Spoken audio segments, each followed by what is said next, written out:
Boom. We're There it live. is. We're live. Jet, my man, how are you doing? I'm doing good. How are you? Good. I've been quite excited to have you guys on, to be honest with you. I would say like this one has been like in the making for like a little bit, right? Well, we likewise. I'm excited too, but we had to make it happen, right? I mean, your name is literally NFT Cat, so it's kind of True. a match that had to happen, right? It's true. I mean, uh like cats gotta support cats no matter how you put it at the That's end of the right. day. That's right. They Um say I, cats are taking over the internet, so we're just kind of helping that happen, you know? I'll tell you this much. This might sound like a little bit like negative IQ, if you will. Um, but I'm a sucker for like cat videos. Like they never Oh get yeah, old. for sure. Um, I think you're not alone in that. Most of the internet is into that. So it's true. yeah, It's true. no Like, do doubt. you own like any cats yourself? I do. I actually, it was funny. He's sitting on the bed over there. I'm assuming at some point he'll wander over here and I'll Ooh, show him on camera. I was like thinking about, should I close my door? Because sometimes he'll try to kind of scratch on the door to get in. And I'm like, no, that would actually be the one time that it's super appropriate that he comes in during during a call. You know what I mean? So I'm I sure mean, he'll wander over eventually. w- we have the same problem to where like it's a she and like it's a handful. I'm not going to lie. I'm like, geez, Louise. I know. I know. And we got a They're big they're dog. We got a big dog too, and somehow, sometimes the cat, sometimes like the smaller animals will be tougher than the big ones. And we got this big dopey dog, and the cat beats up on that guy so much. He's so scared. Like the other day, I mean, cats are sometimes mean too, right? Like he was walking by, and the cat just for no reason just scratched at his face, and I'm like, calm down, man. It's pretty funny, but yeah, I'll be on here on work calls and stuff, and my IRL job, and he'll just be pawing at the door, and I'm like, oh my gosh, it's probably so loud. But yeah, they're gonna do what they want. There's no stopping a cat. like let's just call it like it is. Like they're the best, but like they're cunts occasionally as well, right? Ah, No doubt. No doubt. Yeah.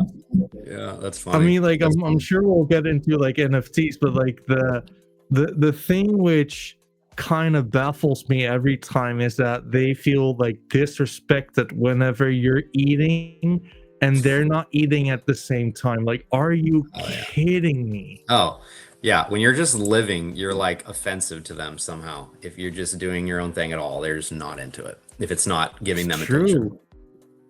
Yeah. Yeah, but like like in their eyes, like you're not doing anything at all, right? They Yeah. don't see you like come back with like a victim or prey, whatever you want to call it, to eat or whatever. So in their end, like you're just like a clumsy cat who's just like fooling That's around right. through life. A big cat with no fur that just exists to give me food and pet me or whatever. Yeah. Yeah, Totally. Totally true. Uh, it's true. I know. I'm trying to get this link out here. Let's Yeah, see. take your time, man. We're not like in a rush. Yeah, for sure. Plus, like to start off with, like I am quite sorry to I messed up like a little bit with like the timing and things, and obviously no malintent there, but um folks, like anyone tuning in right now, like do not rely on AI to determine time zones and timing around the world. Like lesson learned. It's man, trust me. You could give me so many quizzes on like time zones, Europe and stuff. So the fact that you even tried to get an American time zone and all that, it's like it's tough. The different time zones are hard. But when you said that message this morning, you said 4 hours or whatever it was, and I'm like, it's not 4 hours to me. I'm like, oh shoot, but it worked out fine. No Mm. worries. That's how I kind of saw it because yeah, I think you had it right. Actually, I think you had the conversion right from CET to Pacific, but I don't know, something happened in the math, but math is hard. I get it. It's all good. We're here now. We're here. Um, Wait, give me 1 second. Yeah. Uh,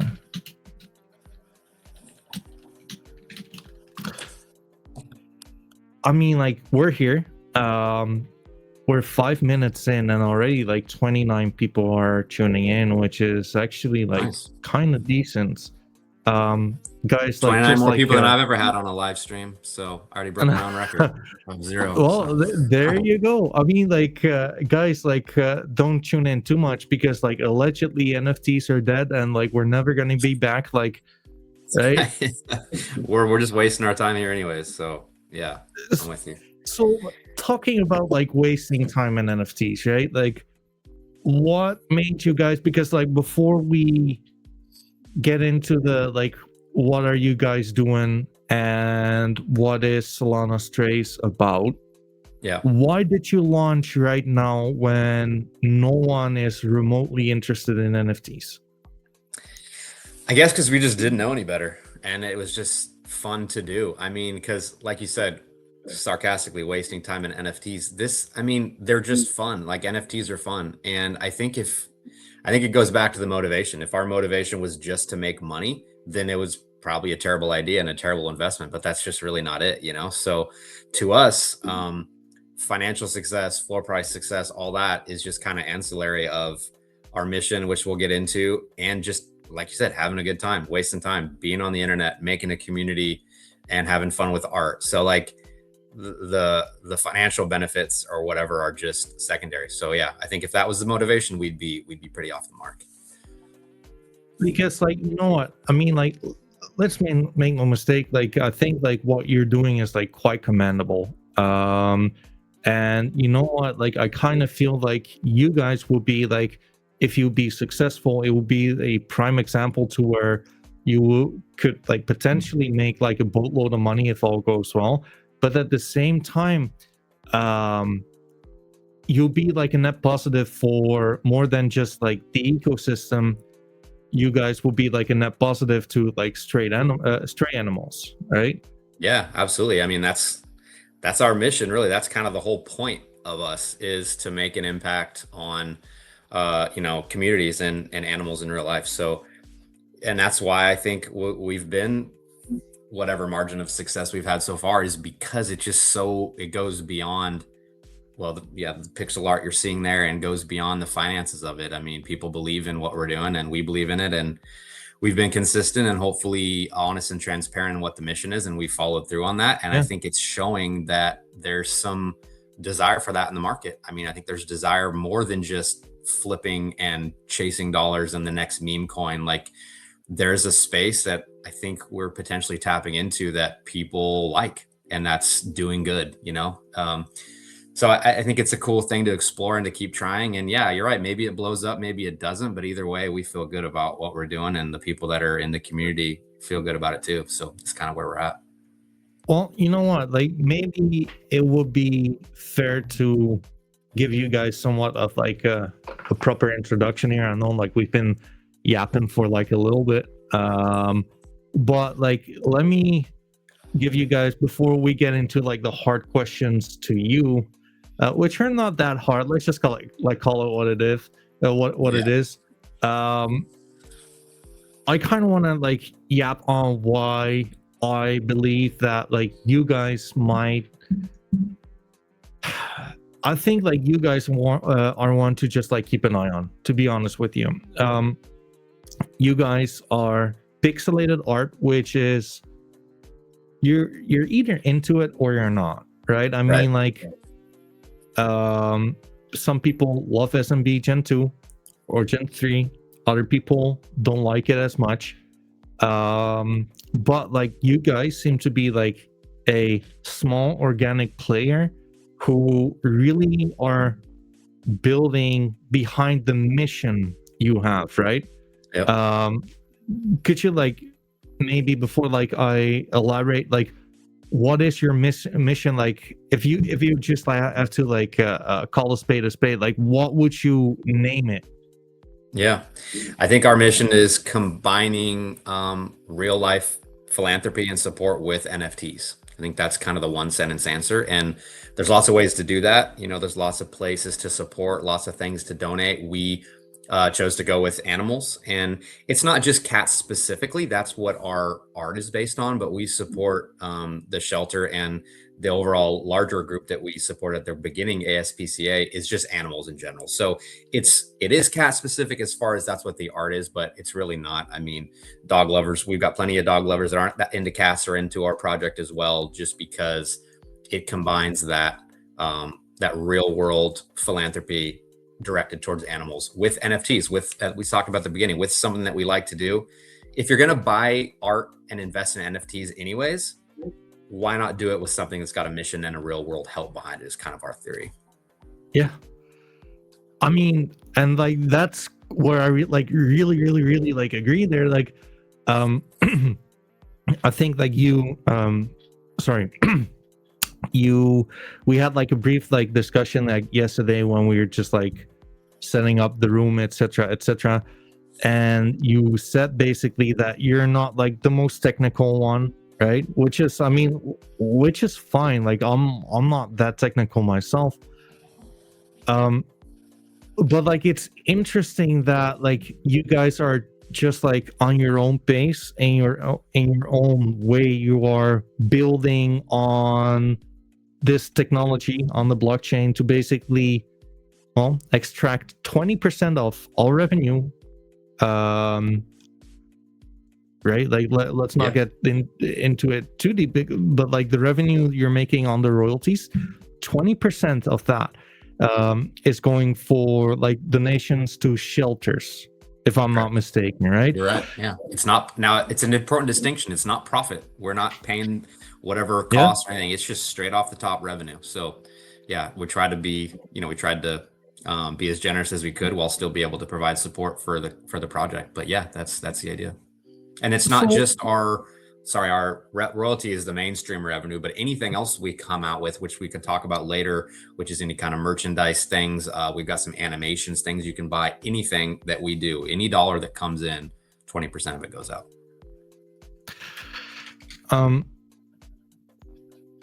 Having said that, like, that's just fun to me. I mean, like, obviously, like on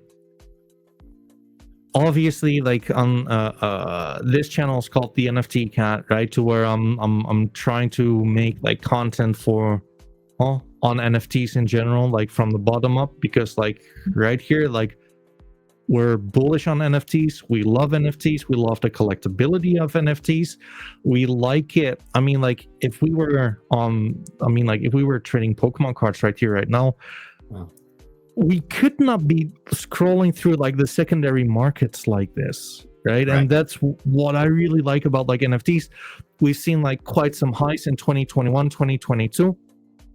And I believe, first off, I'm just being like quite transparent. Like if anyone is looking to get like into NFTs, probably the safest bet is to go with blue chip projects which have survived the bear market, which still have like a community, which are alive and kicking, if you will, right? Like with a lot of volume. But then again, also like part of like the fun, give me 1 second, because like one of my camera lights is giving me like a really hard time here. Jeez, we'll see what it gives. Looks good on my end. I can't tell anything, so no, like you know, like it has like this kind of clipper and it's kind of clipping in the screen itself. So like I might have to turn my camera off in like 2 seconds for a little bit. But at the end of the day, like basically, even though I do feel like blue chips are the way to go right here, right now, I also believe like if you're a purist within the space, you might as well just like keep an eye open to new projects, right? Like projects which might make a difference at the end of the day. And like some are really good with their roadmap. Others are like have like the greatest lore, or like good connections within the space, and others like make noise actually by having some kind of a mission which might resonate with people, right? And that's how you guys like really resonated with me. I was like, damn, I mean, like these guys are new, these guys are trying, right? And they're going to, I mean, like no one's going to hurt from you guys using like 20% of the royalties in order to like help stray animals. Yeah, it's all upside, man. And your point's good. Like, and I think talking about blue chips and if you want to invest, I think that makes sense for like a more serious investor that's going to put a lot of money in.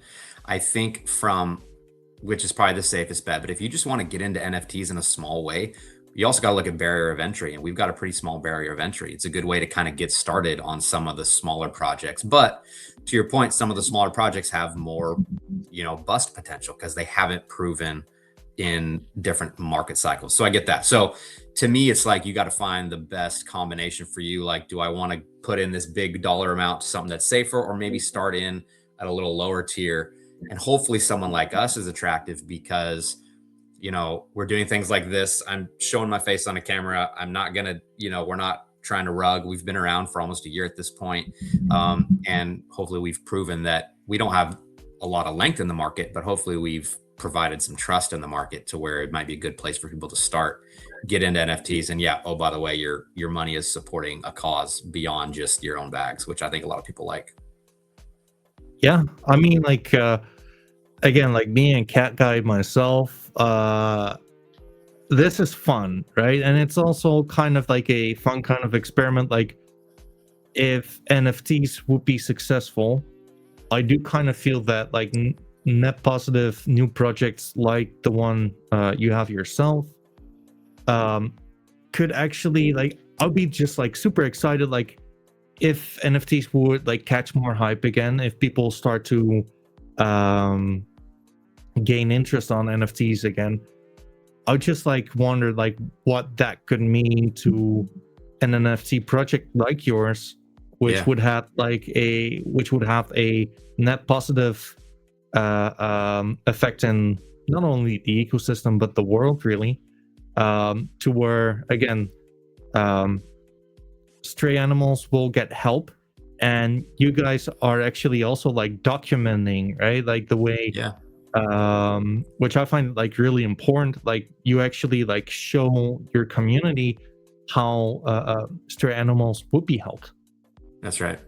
Yeah, that was really important for us, was because I know there could be skepticism, like, oh yeah, a lot of people say they're going to do certain things, but really is that just a tug at the heartstrings ploy? So we tried to make it as honest as we can. I mean, that started with when we first minted, and we can tell the story if we go through the history, but kind of the transparency was a core value, because when we first minted, we actually embedded the contract directly to give 10% to the ASPCA, which is a big national organization, which is cool. They had a crypto wallet. So our first mint, that was just for mint funds. It was too hard to do it on the secondary, but for all of our mint funds, every single item, every single mint, 10% of that went directly to them. So we actually have a video way back on our X and definitely in our Discord that shows Addiction, the co-founder, literally scrolling through his email because it sent him an email receipt every single time. So, I mean, there's thousands of them, or well, I guess 1,111 for our collection, but there was all these receipts of every time it donated them. So that was our first kind of real proof that, yeah, we did this because we didn't have a choice. We embedded it in the contract, which I thought was cool. And then we split that. The other 10% went to a shelter.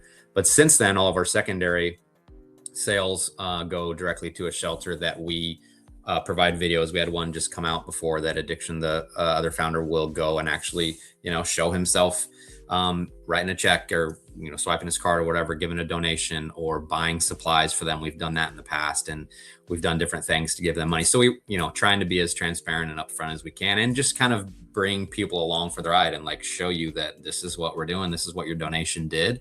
And I think, again, that's another piece that people like to see, from a content perspective too. I mean, like, for sure. Like, I will tell you this. Like, I told you on like the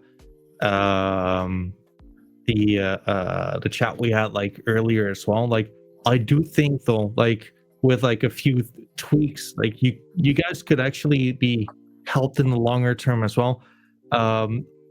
What do I mean by that? Like, the community bonding, forming, and like management in these kind of things is like the most important, right? Like, because like at the end of the day, like, how cool would it be if, obviously, I'm not saying that you guys should convert to a DAO or whatever. That's not my point. But the point I'm definitely trying to make is that this cost would definitely be helped by getting the right kind of collectors in who actually care about these issues and who would like provide you with like quality demand and also like quality activity within like your Discord, repping you on your socials, etc., Right. etc. Yeah. No, you're right. I mean, that's really the piece that we're missing is just visibility in the market, and being small. And to be honest, you know, I'll say where we have shortcomings is we don't have a team of people.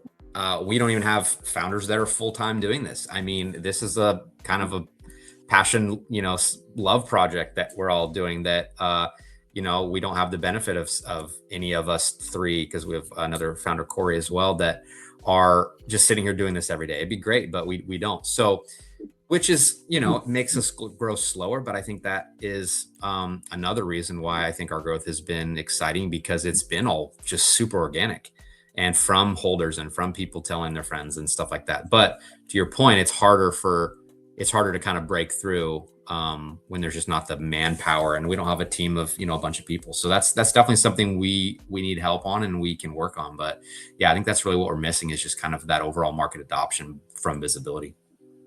You know what? Like, I do kind of feel that the visibility should, like, it's probably also kind of tied to like one budget, right? Like, Yeah. bull market kind of fixes these kind of things, but like also, right, it's kind of the chicken and the egg, right? Because like at some point, like, you need narrative. You guys have the narrative now. You just need like heads to basically be like, okay, I kind of fight with that, right? Yeah. But yeah, like, I do think like more continuity on like these things would just like help you down the line. But then again, like, on the other hand though, like, um getting the message out there is like the way to go, right? Like, you're Yeah. doing this, being on Nuxt. We've had Kari on with the NFT Renaissance Yep. earlier. And like, what's kind of like interesting is that like so many people are like they're quite the hard believers in the cause, right? Yeah. Oh yeah, we've got diamond-handed folks, man. I mean, we've got people from Mint that still have a lot. Now, we have turned over a lot of holders, which I think is good and healthy, because we did run up pretty well from Mint and people took profit, and we have absolutely no problem with that. Some people stayed in, some people didn't, but we've got a really strong core community. And what's cool too is, even though people cycled in and out, the people that cycled in that even caught it later after Mint, some of them are now our strongest holders, and they're going to be in it for the next cycle, you know, for who knows how long. So once people get in it, it's pretty cool. Once they hear about it, once they decide to get in it, yeah, we've had some people definitely dump on the floor and whatever, but for the most part, people are in it, and they're in it usually to stay as collectors, not just kind of, you know, flippers. So that's been really fun to see. Yeah, I mean, and that's the thing, right? Like, you gotta have like the flipper. I mean, like, even flippers are fine, Yeah. I guess, right? Because like they give you more volume. Volume is Yeah. just healthy for the collection. But Well, at and the end of the day, in our case, it actually stimulates more donations.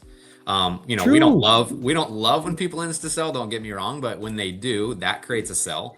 The bot will grab it and they'll list it, usually at or below the floor, which is frustrating, but every project deals with that. But then we've got people that'll sweep those up and buy them, and that creates another sale. So I'm not saying everyone go out and get bots and start, you know, insta selling our stuff, but when that happens, yeah, it can be frustrating, but it's like, well, you know what? If our mission is really donation and helping, we just created more by doing that. But the cool thing is to see the strength of our community is that has knocked us down, because we can see in the charts, but it's never created a negative downturn. We've always been able to correct that and sweep that back up. So a lot of those events, and this isn't necessarily bot related, but a lot of those events we can talk through has been sometimes when people we've had some big whales get out of the project or things like that, or we've had some times where we had bots really kind of attacking, and time depending on the market where strays were up compared to a lot of things. So we were liquidity for a lot of people that they could insta sell and go mint something else or go get into something else when the market wasn't great. But we've been able to survive those. And as you can see in that chart, it's just still providing a positive growth. So that's been good. I mean, sometimes on a daily basis, the three of us are like, God, another freaking set of insta-cells or whatever, because someone liquidated and they went and minted something else. It's frustrating for a second, but then you're like, you know what? We just generated some more revenue for shelters and we're going to bring in some new holders from it. And it usually happens. It's true. Plus, like, you got to understand, right? Like, you guys have probably released like in like the from like a microcycle perspective, like in like the anger stage to NFTs.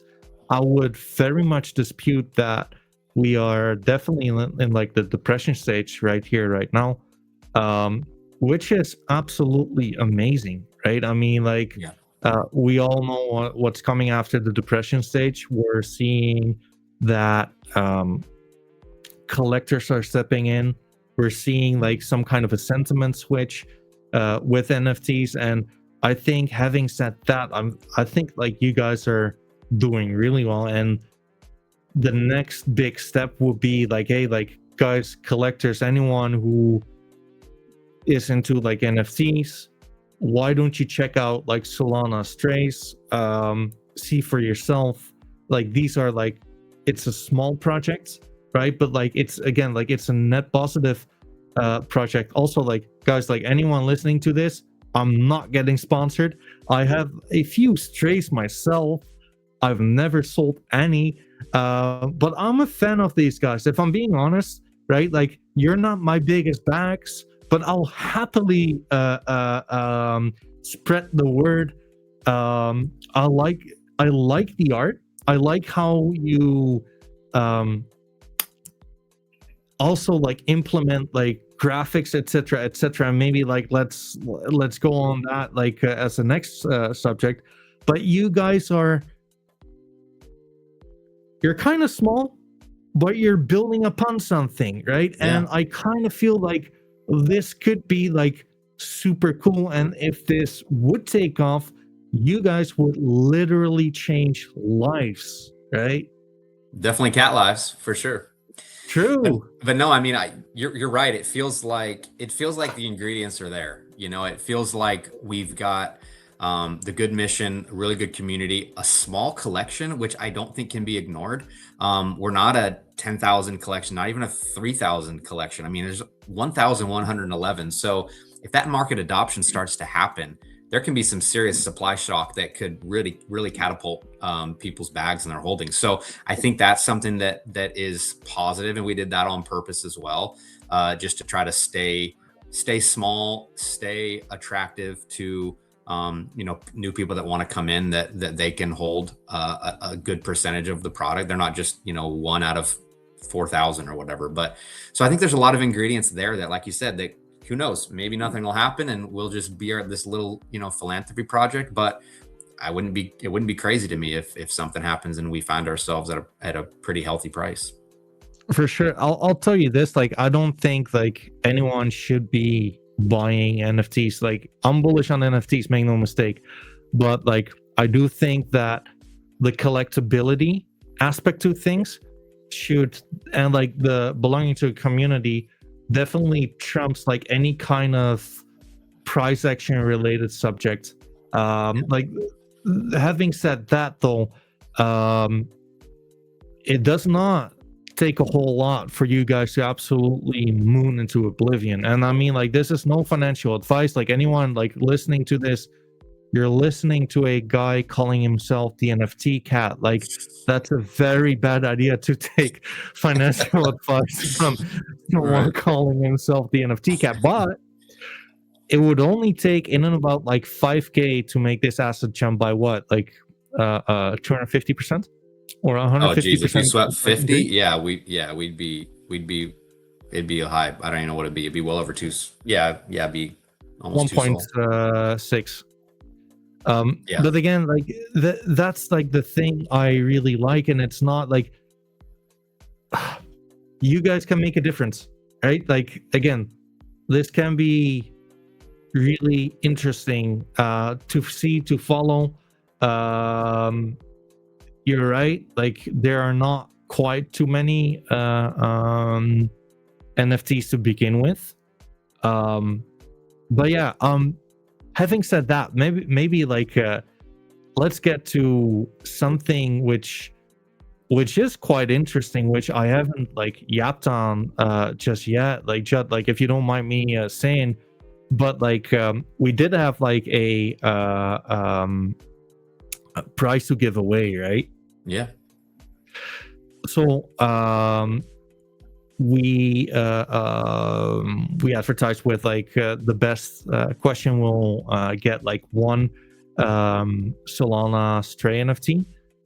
Bear with us, folks. Like that will be the winner will be known like at the very last moment within the interview. And I mean, like afterwards, let's DM and like if we're not gonna DM, we're gonna have a problem, folks. So we're not gonna track you down. You got to come get your free prize, right? it's true. It's true. So what can you maybe like elaborate upon like what like kind of difference you guys have made for animals like so far? Like what kind of events have taken place so far? Yeah. So beyond just cash, I mean, that's one thing that these shelters need. It's interesting statistically that most of them don't get supported from government aid. Some do, but a lot of them rely on donations, and a lot of them, rely on the community. And so it can't be ignored that these places need money. So our first step is financially giving to these communities, and we've shifted more from, like I said, at Mint, we gave to a big national organization, which is great. They get lots of support from the country and different organizations. We just did that because it was kind of a cool tie-in with the crypto going right to their wallet. Now we've shifted more towards local shelters, and the one we're supporting is called the El Paso Rescue League, which is where Addiction, the other founder, is from. The vision this wasn't your question, but the vision would be to be able to spread that to other shelters in other people's communities.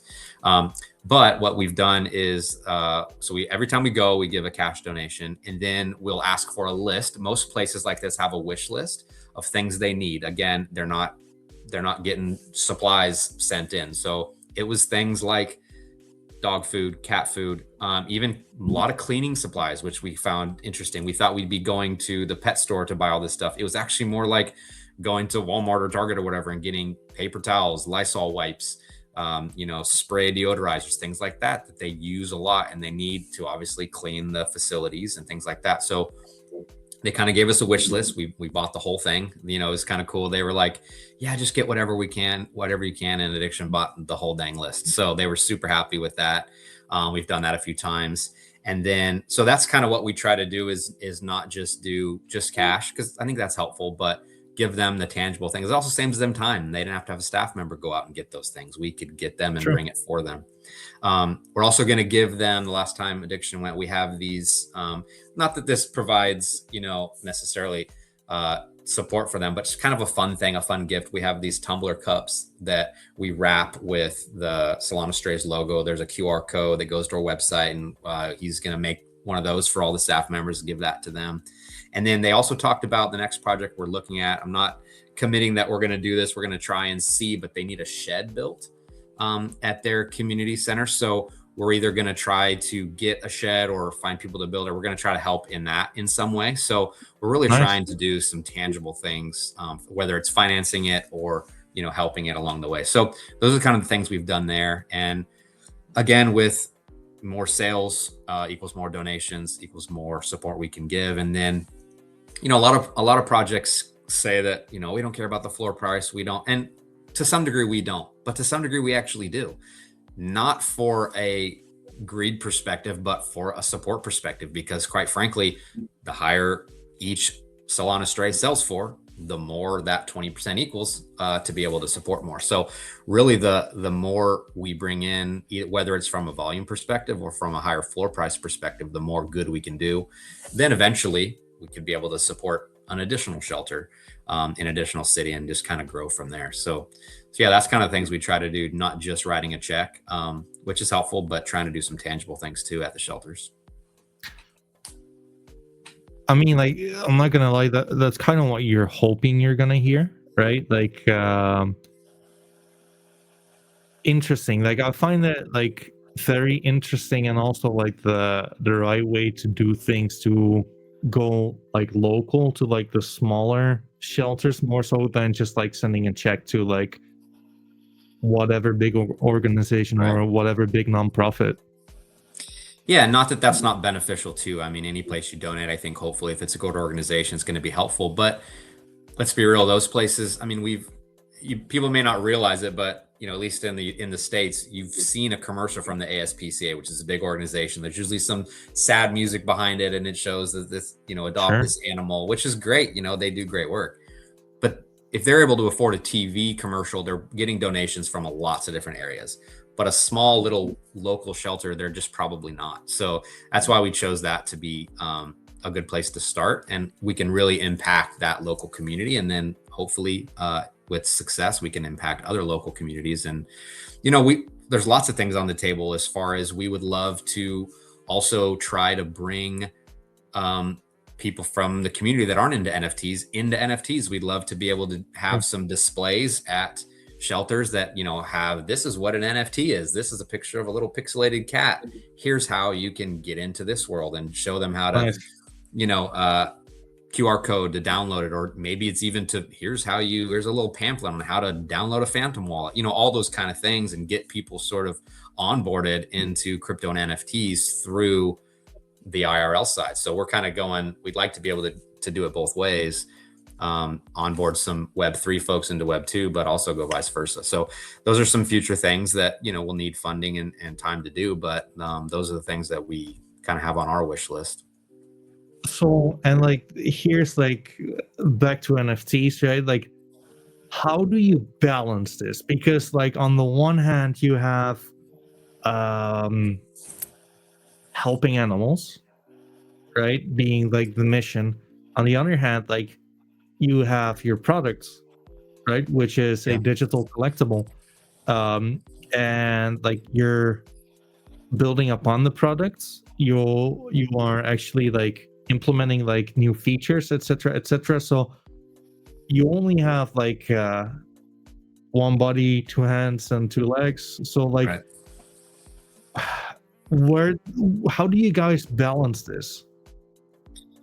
I think probably the majority of time, if I'm being honest, is spent in the digital side, because we don't have to physically go to these shelters very often. We try to go every couple months and bring some content, but it's not like a lot of our time is spent there. Our focus is there, and what we're doing is driving towards that mission. But really, we're trying to provide what we can for the holders and for the project to be able to fund that. So I would say, time spent, time allocated, it's very heavily towards the digital side.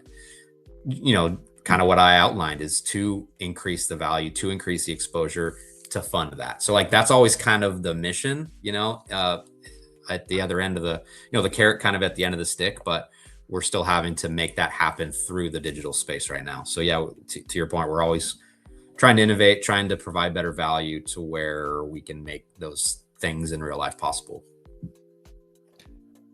Fair. um I would maybe like to like dig into like the collectability of things for a second or two, right? Like, Yeah. anyone tuning in, um well, I'm a collector, I'm a nerd in these things. I like floors, but I love grills. um why don't you take me through like some of like your most like favorite features, Sure. your favorite kind of like, let's mean, before I start like moaning and yapping and all the, what makes a stray a hyper grill? Like, when would you say like these are some of the traits which are just like second to none within the collection? Yeah, gotcha. Yeah, no, it's fun to think about that, because most of our focus is spelt on the floor. So it's fun to go back and look at the grills. So Sure. here's a couple different things, I think. One is just on trait scarcity. I think that still is a pretty good way to look at it. We have a fair amount of traits that are under like 15 in the whole collection. So that's a pretty good place to start. I mean, you're looking at some of them. Skeleton right there is one. And here, I'll back up. So when we first started, we've kind of gotten away from this a little bit just because we've had more turnover in holders. But when we first minted, there were 3 traits that were sort of the most sought after, and those were the founders traits. So Okay, one is the skeleton, which is my PFP. I don't see it on the screen there, but my this one, right? PF. No, mine's got a crown on it. It won't be listed, but Oh, if wait, you look wait, on, wait, wait. if you look for under skeletons or crowns, yeah, right there. So There you go. so skeleton, to me, me and Corey have this conversation all the time. He thinks mine is the most rare. I think his is probably the most rare. But skeleton trait was one of the founders traits because that was mine. So that was, we had bounties. So when we minted, we had bounties on 3. I had one on the skeleton and then one on here. X out of that. See if I can spot another one. Okay, Corey's right to the left. The eyes, the visor, the gold visor. That was one. That was the second one. And then addiction had the gold sunglasses. And that one's a little more common. Let's see. I don't see any on the screen This there, one? but oh, there you go. That's his PFP right there. So those were the 3 founders traits. And they varied. I think the skeleton was the most rare, and then the visor, and then those. But so that was kind of a cool thing that we had a chase. We had bounties on the mint. Like whoever minted one of those would go into a raffle, and then we gave away. I think we gave away a fair amount. I think it was like 1 or 1.5 Solana for that kind of that grail hunt. So which is pretty fun. People were trying to, hunt for those things. And like, if you picked up 2 or 3 visors, you'd have 2 or 3 entries in the raffle. We did the whole spin. So that was pretty fun. So those were kind of the first grail chases. I would say it's turned into crowns. The gold crowns there are pretty sought after. And they're just because I think there's under 15 of those. Anything gold, the gold chef, the gold chef hat there is a pretty cool trait. True. There is 2, 4, 6. So I feel like there's more. I feel like that's what we were talking about before. I feel like sometimes on Magic Eden it shows more. Maybe not. Maybe that's all there is. Maybe I'm underselling how rare that one is. And full transparency, I've hardly ever spent time on Tensor. I've always looked through Magic Eden. I actually like the layout when I watched you do it. I think the Tensor layout's pretty cool. But oh no, that's it. Okay, shoot, that's way more rare than I even anyone thought. from Magic Eden is listening in, like you got to check, like you guys gotta like change like your charts. Like that one is just like bugging me so hard. I'm not gonna lie. No, yeah, It just makes me cringe so hard. I mean, just look at that's this. why Like, that's why I like your Tensor view. I thought your chart, looking at right? your charts on there, was way better. Yeah. But yeah, so that's even a more rare trait than I thought. Another one is the so crowns are pretty good. Crowns are pretty sought after. I've gotten between me and Corey, we've scooped up a fair amount of those. Because I mean, Corey was the original trait hunter or a grail hunter. I mean, and this was actually, that's a good story too, is Corey B, who I bet almost everyone on this stream watching has seen him or seen him. He's definitely the most popular guy in Web3 as far as I'm concerned, but he wasn't even an original founder, but he was so active and so bought in and such just an incredible community member that we brought him in as a team member. And we did lose one of our founders. And so Corey was such a good guy to come in. But anyways, before he was even on the team, he was absolutely hunting grails. It became a joke that like, if anyone bought something, it's like, well, give it 30 seconds. Corey will probably trade for it. I mean, he was going after everything, which is pretty fun. I mean, like the guy is an absolute class act. Not going to lie. Like we had him when I was still doing like the NFT Renaissance with Just Bluish and Chris Taylor. We had him on, but like it was so early for him. I think it was like 2 or 3 or 4. Yeah. It was like a great stream. Like I'm not going to lie. But yeah, like I think like as far as I can like recall like the conversation, like I can only imagine like he's a great addition to the team. I mean, that story right there describes Corey. Like, I think you approached us like, hey, you guys want to do this stream? And we're like, yeah, sure. And then you said it would be like 2 o'clock in the morning our time. And we were all kind of like, really? And Corey's like, I'll do it. We're like, sweet, go for it, dude. Like, we didn't get any pushback on that, but that's just kind of, that's how he is. He's going to do it. He's going to roll with it. And he's an incredible kind of, front man, hype man for the right. It's really cool. I mean, to get into the team a little, Addiction is he's was the brains behind it. He's really kind of was the man, the founder of it. It was his idea. He brought me in really early, and we can talk about how that happened. But it's a good mix because it's like he's the artist. He did all the art, all the pixel art himself. He's like the heart and the passion of it. Corey is definitely the hype man, the front man, the advertiser of it, and I'm just kind of the old guy that sort of keeps them in the lanes to be like, nope, we can't do that. That's not going to work. I'm sure they get annoyed because I'm like, dad knocking down all their ideas, but it's great. I think a great combination because we can really kind of use our strengths and get focused on hopefully the right direction as far as we see it. But no, it's been super good team to work with those guys. I mean, like, it sounds like you have like your stuff figured out like that, right? And whatever, especially like if you're short on time, rather than make this like your full-time kind of project, like this kind of triangulation sounds to be like for the better. Yeah, we got to try to be efficient in what we can do. And, like we said at the beginning, we fall short in a lot of areas, and a lot of it just comes down to time and effort we're able to put in it. But I'm proud of the work we've been able to do with, the time we have. So we just keep grinding forward and just don't let anything knock us down. But yeah, some of the traits back to that. I mean, backwards hat is another good one. There's another good one I like that's I don't know what's called, rainbow outline, maybe RGB. That's a pretty rare one. Oh yeah, there it is. I can scroll down a little on that left. Okay, there is the fourth one from the left. Yeah, that's a super rare one. I'm jealous of that one with the laser eyes. I wanted that. It was actually listed a couple months back, and I seriously saw it, and I'm like, I gotta go buy it, and someone already snagged it. But like, I got the one in the middle, the blue one. That one's mine. But like, that's a super rare one. You want to know a secret? What's that? You want to know a secret? Is it your? Did you have it? Yeah, I got it. It was you.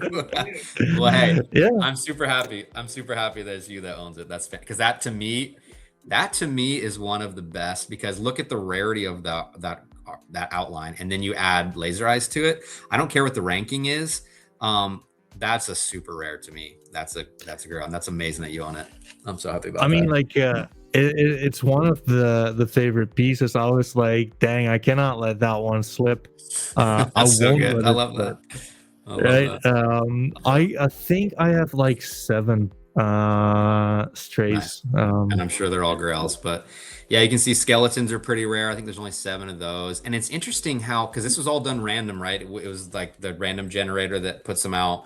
A lot of the skeletons are pretty plain as far as other traits. I think that's why mine is listed as so rare, because it's got, crown and a chain. But like, even the other ones only has like a hat. One of them's naked, which is another, underrated feature. Some people like the more naked ones. Good.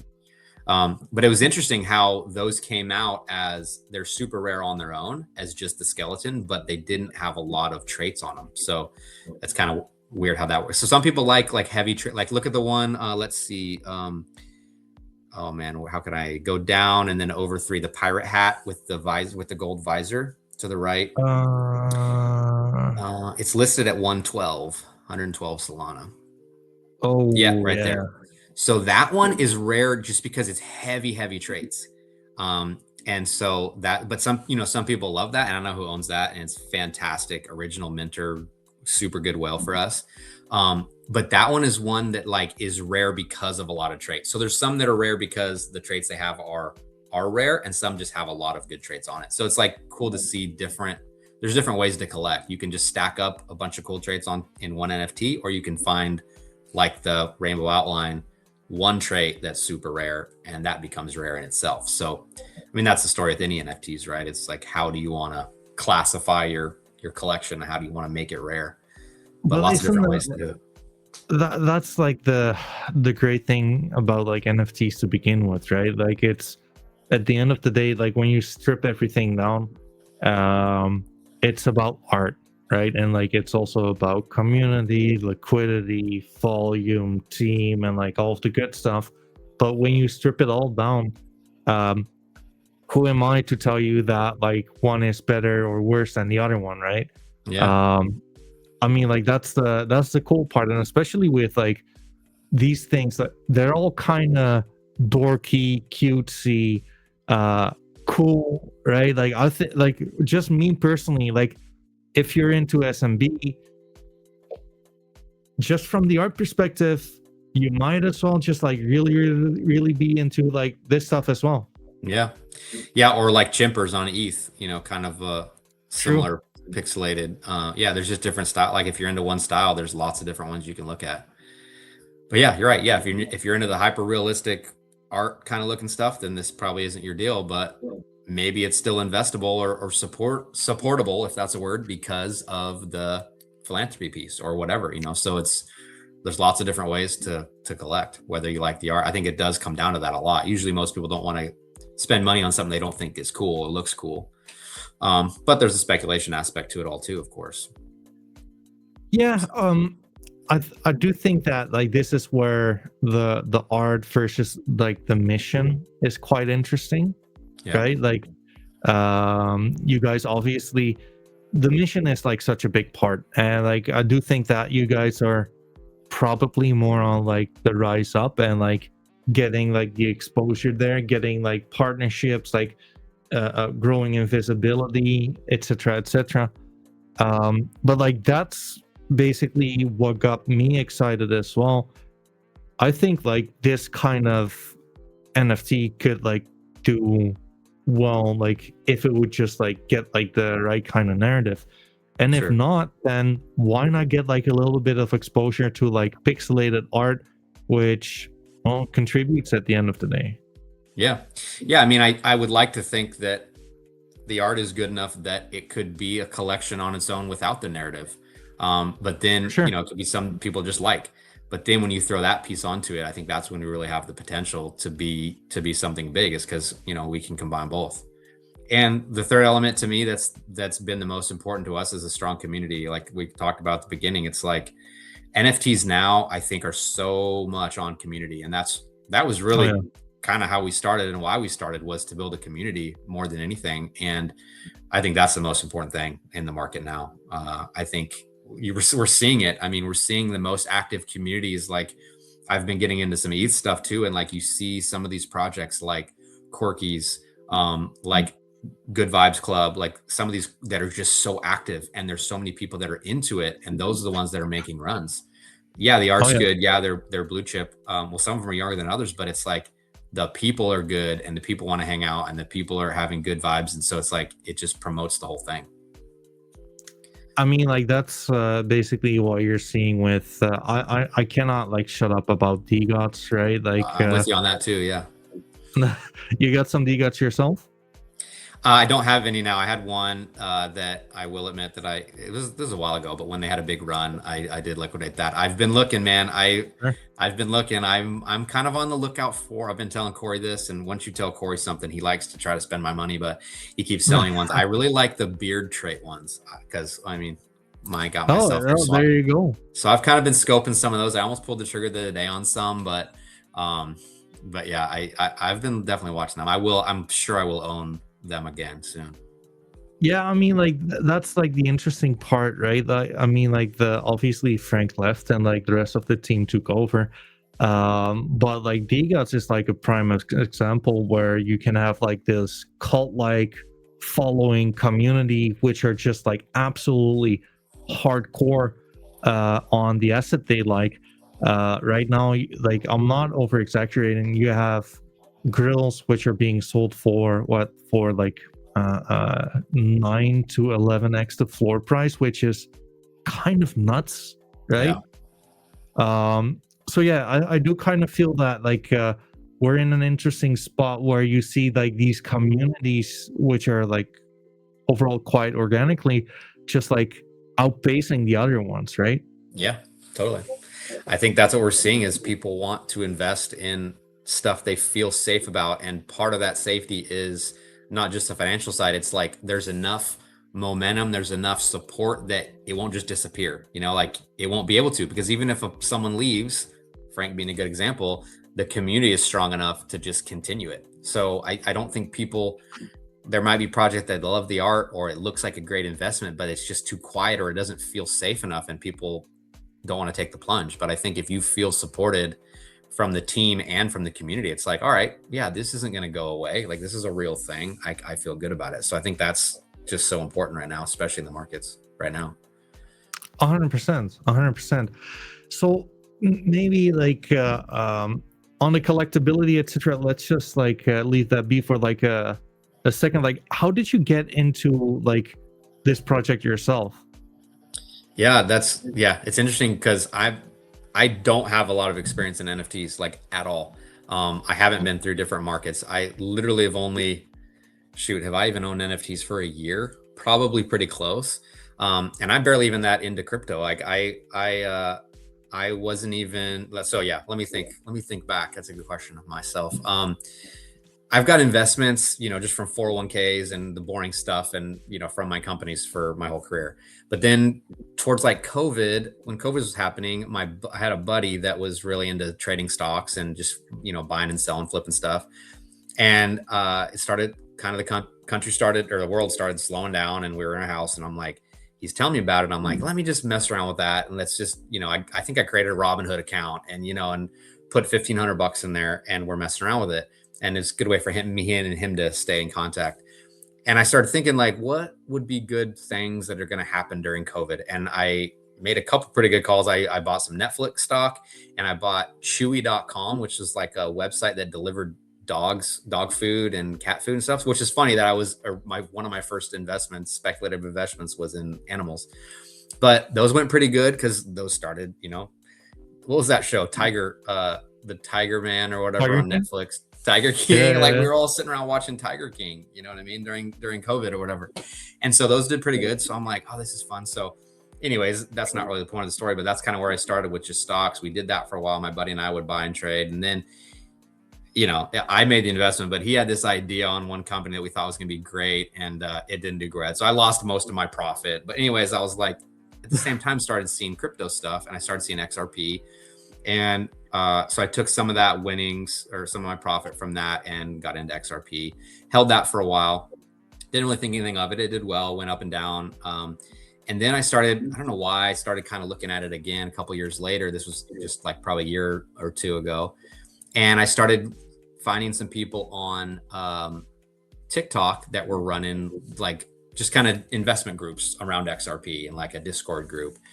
Sure. And so I started messing around with that, and kind of got introduced into absolute degen culture. I mean, that's where I started, was meme coins, Solana, XRP. It kind of started XRP, but then we quickly, in this Discord group that I was in, started just doing meme coins and NFTs, or they were doing NFTs. And that was like my first taste into crypto. So I started absolute, bottom of the barrel degen, flipping Solana, just absolute rug tokens, and just absolutely got destroyed. I mean, just losing. It's like the casino, right? You have one hand of blackjack and you think you're king, and then you lose 5 in a row, but you're like, it doesn't matter. I won on this one. I'm going to keep playing. So that's how the degen culture was. But it was so fun. And I was like losing money, but I didn't care because it was super exciting, super fun. And that's where I got just hooked on crypto culture and like community, because we were in this group and we were just having so much fun. I was with, all these dudes that were in their 20s, staying up all late at night. And I'm like, dude, I got to get up and go to work. And these guys are trying to get in on this other coin that's launching and, pump fun, all this stuff. So got into crypto that way. And that's actually how I met Addiction, was the founder of Strays. And so we were in that group, and then we got into doing leverage trading, which was just a really bad idea for me. And definitely lost money there, had some good plays. We got into this thing where we had this like market predict formula thing that these guys were anyways, but it was still fun, and I guess I didn't get as mad losing money because it was kind of all profit from when I had made on some of the stock stuff. So it wasn't like me taking money out of my pocket. So like would have still had the money if I didn't do that. It sounds like you've been like coping like a real crypto degen for sure. Dude, I know. I started off heavy. In that world, but anyways, so that was how kind of I got into it. So I was like, all I really knew was Solana. I mean, I knew other blockchains existed. I had some holdings in XRP, but it was like I had my kind of real wallet in XRP where I had some holdings, and then I just had my Phantom where I just was slinging stuff, you know. And I didn't really know about NFTs. And then some guys started doing that, started getting into NFTs, and Addiction was into NFTs. So he started telling me about some stuff. And then basically from that group, he was just like, we had just, you know, been chatting and investing together and stuff. And so me and him and another guy that was in the group at the time, he just came to Addiction, had this idea. He's like, I'm thinking about doing this NFT. We had kind of messed around with them a little bit at the beginning. And he's like, I want to kind of make my own. Do you guys want to help me with it? He's like, I like hanging out with you guys. I think you're smart or whatever.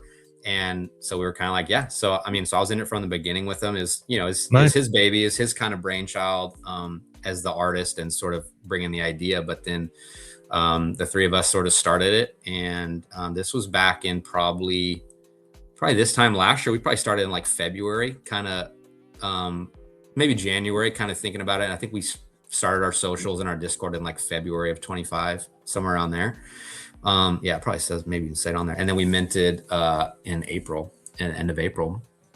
But yeah, that's kind of how it started. So me just kind of throwing some money at some stocks, switched into crypto, switched into NFTs. I mean, that's yeah, how it goes, right? It was a wild ride. So I'm happy to not be trading meme coins anymore. I mean, I'll throw in every once in a while because a lot of projects, like our friends' projects, will do coins. I'll throw in some there, but I'm not trying to chase that anymore. I'm pretty much putting everything into different NFTs. And so, I mean, dude, I'm fully into NFTs. I've got way too much of my portfolio is into NFTs now on ETH and Solana mainly. But yeah, it's super fun. I'm addicted now. I mean, I'll tell you this, like, if you ever loved NFTs when they were at like the 2021, 2022 highs, you should absolutely lose your effing mind on them when they corrected by like 99.5%, right? Right, exactly. And that's all I've known. So I haven't known those days. So like I see all these people that just actually got wrecked and rode it all the way down, but I'm sitting here like, hey, I'll buy them at the bottom and let's ride them back up. It's my theory. Oh, hell yeah. Hell yeah. So you know what, like, interestingly, right, like from your perspective, how do meme coins, what would you say are like the similarities and like the difference between like meme coins and NFTs? Yeah, to me, it's vast difference. It's all, again, I'll say this multiple times. It's all about community, because meme coins, it's like me versus you. Like I got to buy it and sell it before you do. It's True. just all PvP, man. It's like, you got to be in it for yourself. And so much manipulation that I saw, which was terrible. Obviously the rugs and all that, like it was just such a lottery ticket. Like it just felt like you might buy this one and it might run up and you sell it at the right time and make a ton, but 30 seconds later, you're down and you lost it all.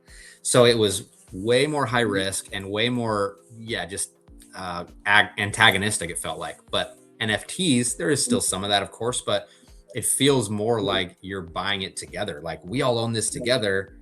Let's stick together and ride it to the top type thing. Like we're on the same team. And to me, that feels so much better from an experience, and it's just more enjoyable. Like some people may obviously love the, fighting and trying to beat the other guy. And, I like some of that too, competition. But to me, it's like, I guess I use the analogy of like, I've always been a team sports guy growing up, played baseball and football rather than swimming and tennis or whatever. It's like, I've always been more the team feel. And that's more fun and exciting to me than just kind of doing it on your own. I mean, like that makes a lot of sense. Like I do think that also there's the aspect of like individualism within NFTs, right? I mean, like, I think like it's cool, like we all could love Solana Strays, but like I might prefer this little MFer over the one right next to it just for whatever reason. And more than likely the other one who buys this one is going to be like, well, actually I think like this is like the best looking one, right?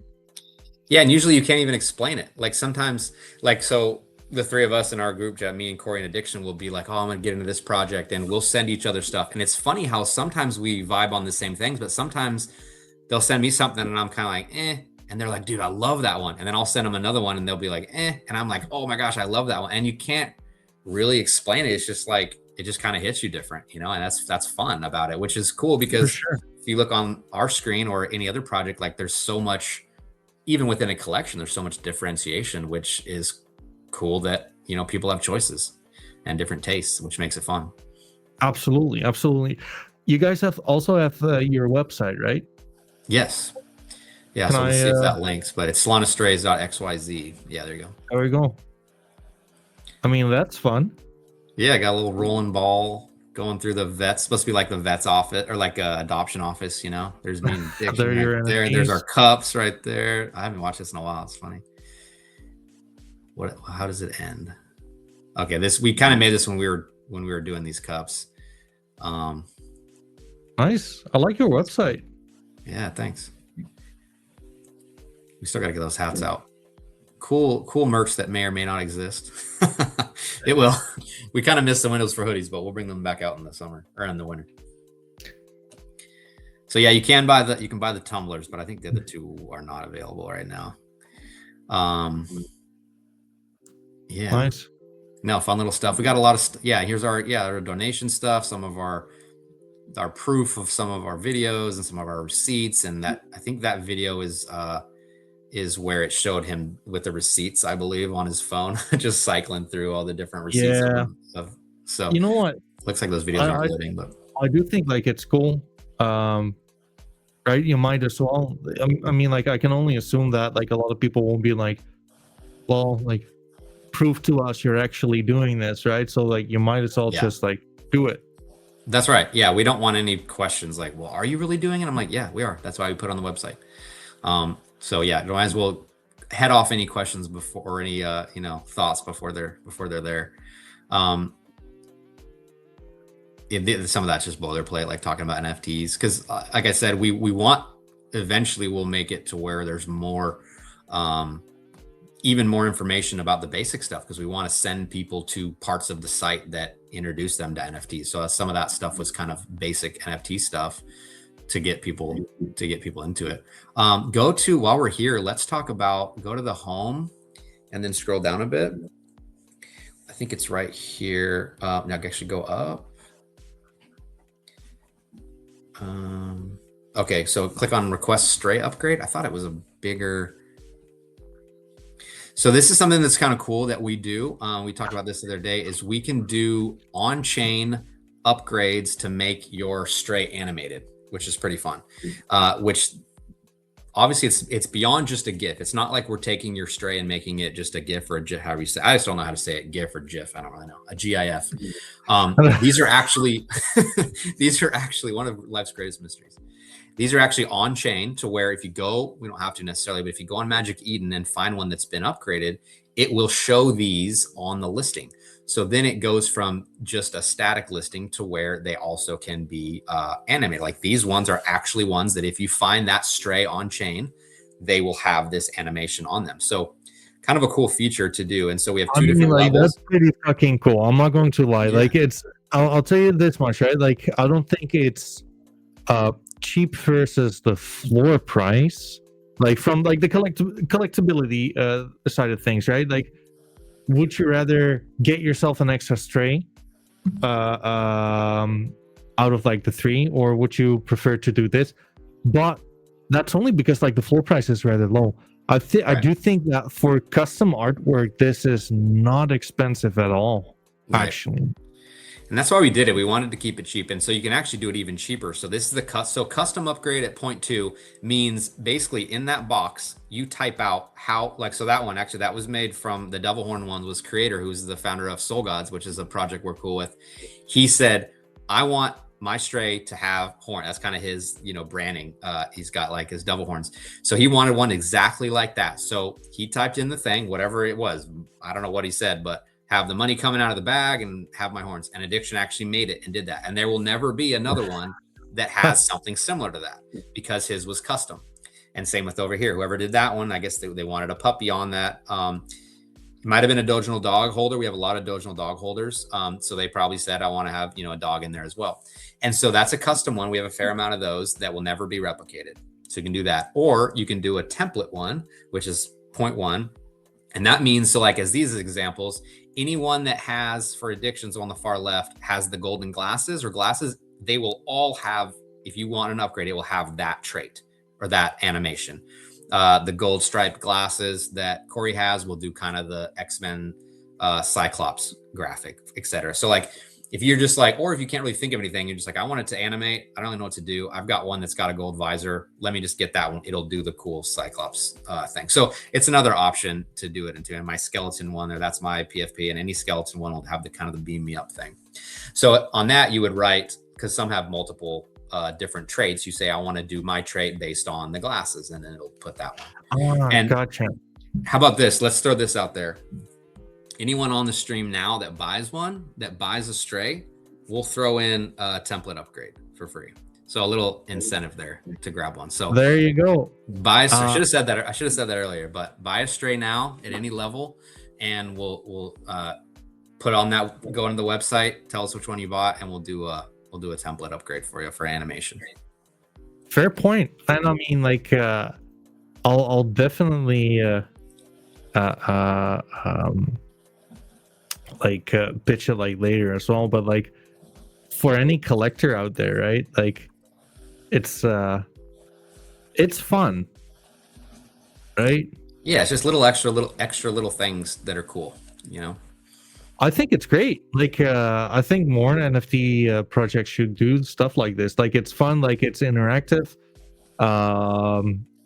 it's dope, like it really is. And also true to our mission, 20% of that we bring in will go directly to the donation as well. So it's not just on our royalties, it's on anything we bring in, or the merch that we looked at too. Is like I said, every dollar that comes in, 20% goes out.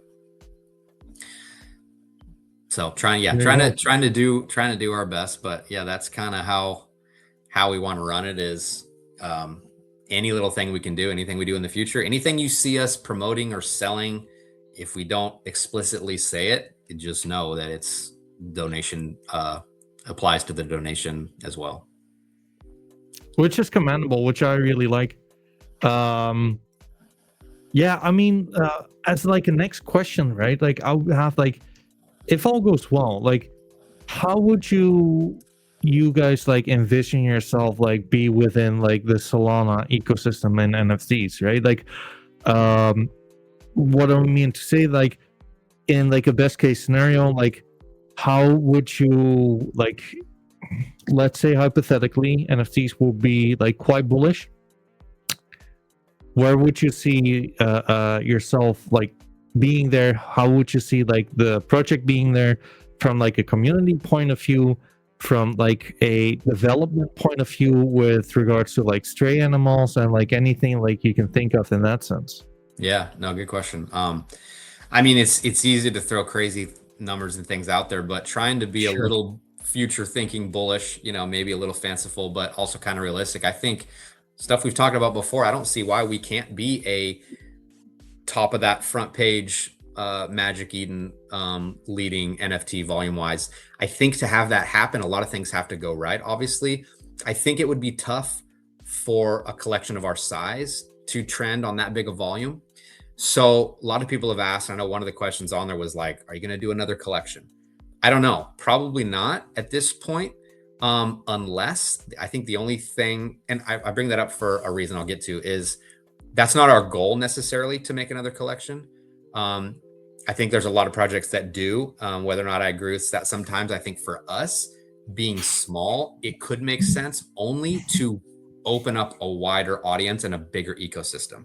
Because I think to really scale and grow, it might be hard with a collection of our size.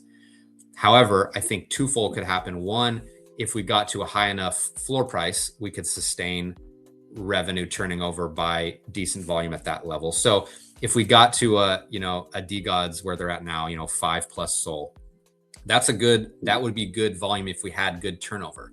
But I still think the benefit and the negative of having such a good community, I think we'd have a lot of people that would be holding on to a large portion of the collection that may or may not get turned over. So I could see a scenario where if everything goes right, crystal ball, we get to a high floor price. One, that could price out a lot of people, which part of our mission also in helping animals is bringing on new people to NFTs. I think it's really big ask to say, hey, you just saw us at this shelter, come buy this NFT for $700 that you don't even know what it is. So I could see a scenario where we start another collection, kind of like a Pudgy Penguins Little Pudgies thing, where there's, you know, this cheaper version, or D-Gods and Utes, Sure. to where we have another collection with pretty much the sole purpose of like, excuse me, kind of Got you. onboarding new people to the ecosystem. To where this is like the Genesis project, the OG kind of higher dollar level, which hopefully would have is still a lot of sales and turnover to generate some good dollars for donation. But then maybe we have a second one that's more kind of an introductory. That's not something we like are wanting to happen, but to me, that would show a pretty high level of success, because it means this collection has priced up to where a lot of people are out of the market, and it shows there's enough demand to sustain at a high price to where there could be another one. So I think that would be a fun scenario that would get more people involved, because I mean, with 1100 and 11, like we have 304 holders right now, which I think is pretty healthy on that group that size, but it's limited with a collection of that size. Yeah. So I think to really grow, we would need some more opportunities for people. So that I think would be cool to happen just from a growth perspective. But I think what that would do is two things. It gives, you know, different levels of buyers, but that's showing that we're bringing in revenue to be able to hopefully at that same time that our collection's growing, our IRL side is growing to where maybe we're supporting 5 different shelters at the same rate. Maybe it's Addiction's got one in his hometown. I got one in mine. Corey's got one in his. You've got one where you're at. And, you know, it's like we pick these bases to where we can provide the same level of support because our volume and sales are higher. So that'd be kind of the like best case scenario where we're at. I think that'd be really fun. Sure. No, I agree there. And like, would you like aim to have like to be a more like, for lack of a better term, like based kind of like name? Like, what do I mean by that? Like,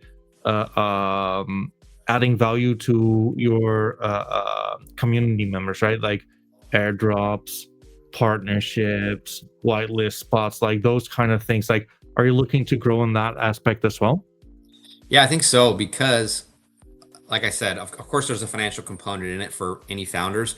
We're not making money on this. We're bringing it back to giveaways and things, but I think that mission would continue to where with increased revenue goes more to donation, but then we could do more things like that for our communities with more revenue coming in on the business side. So yeah, I think we'd like to develop it as a brand, to where more benefits to holders, more opportunities, more things to make it a more, to take it from maybe people's initial attraction to it is the philanthropy and the donation, but you know, maybe it's like you come for the mission and you stay for the benefit type of thing, because we're able to provide more for holders going forward. So yeah, that would absolutely stay sort of as the mission going forward. But I think there could be some, you know, branding and IP opportunities from this as it grows as well. So lots of cool things. I mean, but as we started the conversation, we just need, you know, exposure, market conditions, and just maybe some luck, to be honest, in a lot of these things. Sure. And things to break I right. mean, you know what? Like, I'm just thinking out loud here, right? Like, it could be cool if you would actually like attract like the right kind of collectors who also like have like a heart for the cause, could actually like step into like collaborate with you guys on that. For example, like if I am located in Rome and I got like a Rome local shelter, for example, I would like Yeah. to support to establish those kind of partnerships together with you like that. Yeah. Right. Yeah, that'd be great. Yeah, that kind of stuff would be awesome. Yeah, I think that just comes with growth and you know, more, you know, growth is more opportunities to do that. So we're very much cautious on what we do, as far as I've just seen. I don't have experience running online business, but I do have experience running IRL business, and sometimes success and growth is what kills a business. So we definitely Sure. want to be smart about how we grow and what we take on, and which is kind of why I said jokingly at the beginning, it's sometimes we rein in our ideas, because there's so many cool things. I mean, so many projects have so much cool utility and so much cool things for the holders that we would love to be able to do. We just have to know what our strengths are, and none of us are developers. None of us are really financially savvy as far as the ins and out of you know, investments in crypto. So we just need to be good at what we're good at, and I think to us it's like a mission and community. And but I think we would love opportunities for people to come alongside and help us in those areas as we grow as well. It's just not really that feasible, at least from a money perspective. Like we can't pay someone to do these things. So if someone wants to come and No, help, then that's awesome. But you know, if there's opportunities in the future for us to hire people, then we could do that as we grow. no, I hear you there. I do think like just like realistic expectations on like not only where you guys are like as a project right here right now, but like we're still in like bear market right Yeah. within NFTs. I'm sure that uh uh if anyone like listening right here right now, like the fellow collectors, if you will, if we're all rich, then it's quite easy to just like get in for the fun of it and Right. do like make donations and like those kind of things. But yeah, I mean, like those are some of like the luxurious bull market kind of thoughts you would have Yeah, like at for that, sure.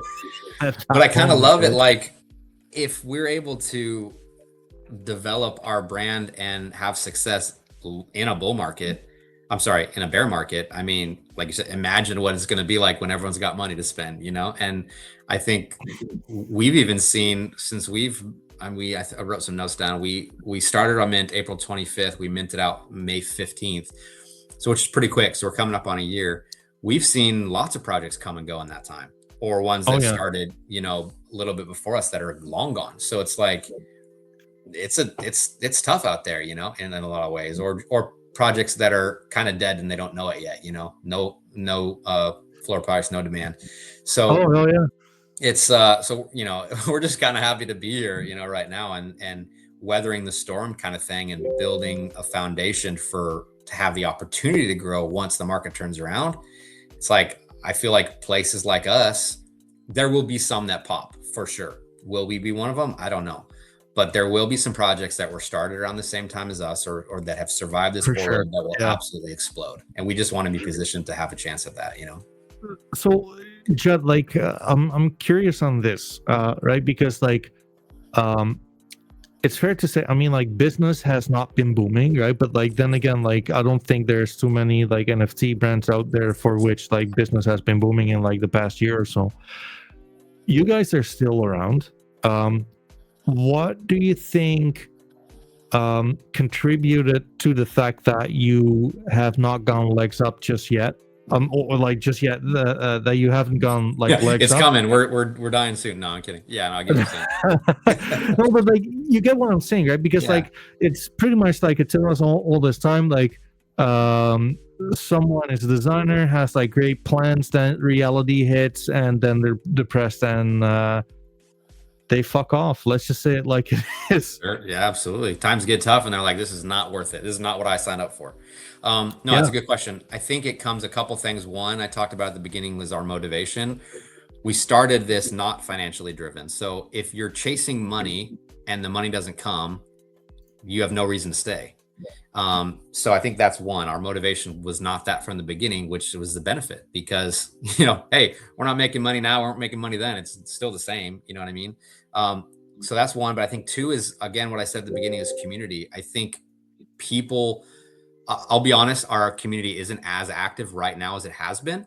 We sure. still have a very strong core, but I think what we see is even in lower, you know, kind of valleys of activity from just people talking in timeline and chats and Discord, we still see people holding their assets for the most part.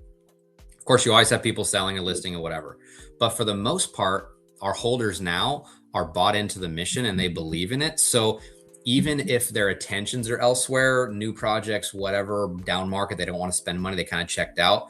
They're not just dumping their Solana strays because I think it's the mission's there and they've bought into the mission. Hopefully they've bought into us, seen us engaging, see us not going anywhere when we've had ups and downs. And I think it's just, I just have to give credit to our holders. You know, I think we were at 304 individual holders. So it's just the power of them. Like they're holding up the project because I think we started from a good position of community first, philanthropy and trust. And I think that's not going away no matter what the market is. So I think that's really it. It's kind of a cheesy answer, but it's like, it's the heart, you know, it's like there's a heart I behind the think you're mission. right.